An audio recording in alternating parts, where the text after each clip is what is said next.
Our Bible word is Mark 16, verse 14. Later he appeared to the 11 as they sat at the table, and he rebuked their unbelief and hardness of heart, because they did not believe those who had seen him after he had risen.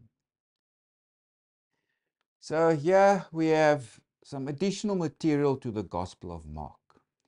If you look at the oldest manuscripts, it appears that the Gospel of Mark actually ended at verse 8. That is where it says, "So that's the woman, went out quickly and fled from the tomb, for they trembled and were amazed, and they said nothing to anyone, for they were afraid."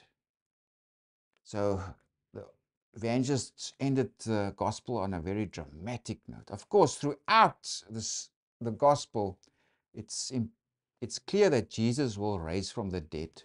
But towards the end of the first century and later on, there were some people or some scribes who thought, no, you can't end the gospel like this. So they added some resurrection material. Because the other gospels had resurrection material where Jesus actually appears to disciples.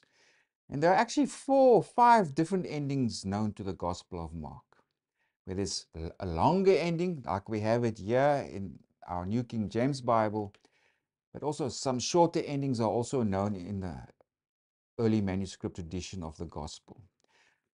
And they borrowed from Matthew a bit, they borrowed a little bits and pieces from John's Gospel, and also looks mostly from Luke, because we hear of the 2 that went in the country, that's borrowed from Luke. Also the account of Jesus' ascension and the preaching of the apostles and the work they did, that's from Luke.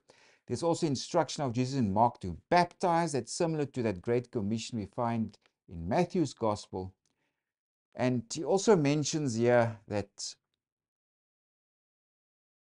Mary Magdalene was told, or Jesus appeared to Mary Magdalene, but they did not believe her. So if we go to Mark 16, verse 11, it says, "And when they heard that he was alive and had been seen by her, they did not believe."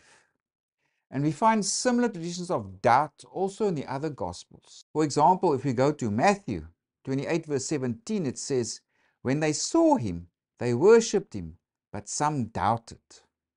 Here's a resurrection account of Jesus appearing to his disciples in Galilee, on a mountain in Galilee.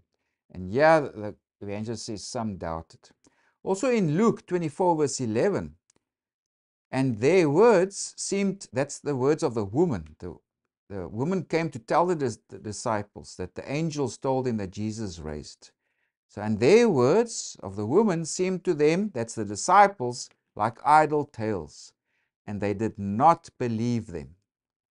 So another account of doubt. When of course is the account of doubting Thomas in the Gospel of John, where he says there, "Unless I see in his hands the print of the nails, etc., I will not believe."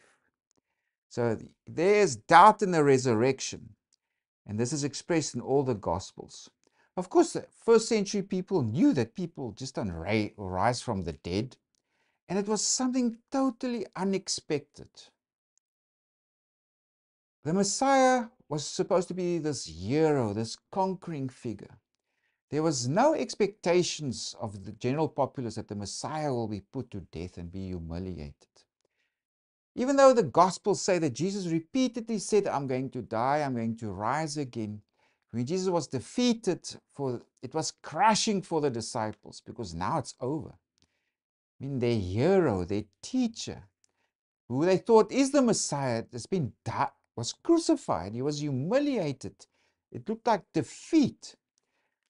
And there was, for them, they couldn't comprehend now there's going to be anything like a resurrection. It was totally unexpected.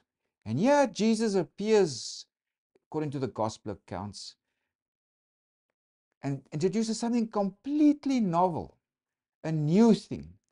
The Messiah was to die. He was also to rise again from the dead.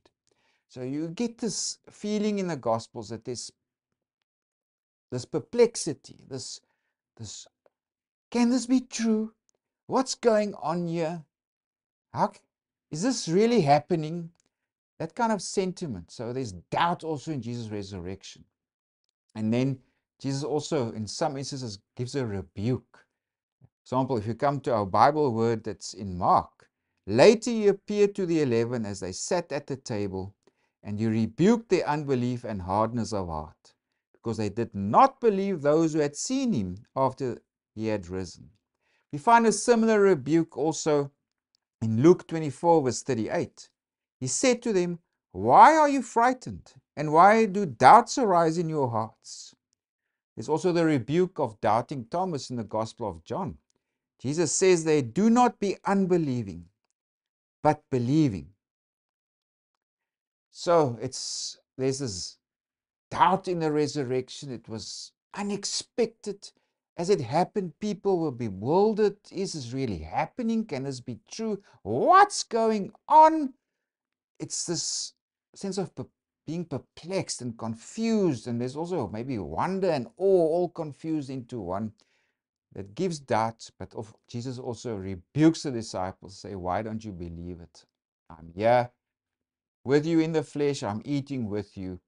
And our Bible word also discusses it. But of course, in an indirect way, it also speaks to all followers of Christ. Do not doubt in the resurrection, because it has really taken place.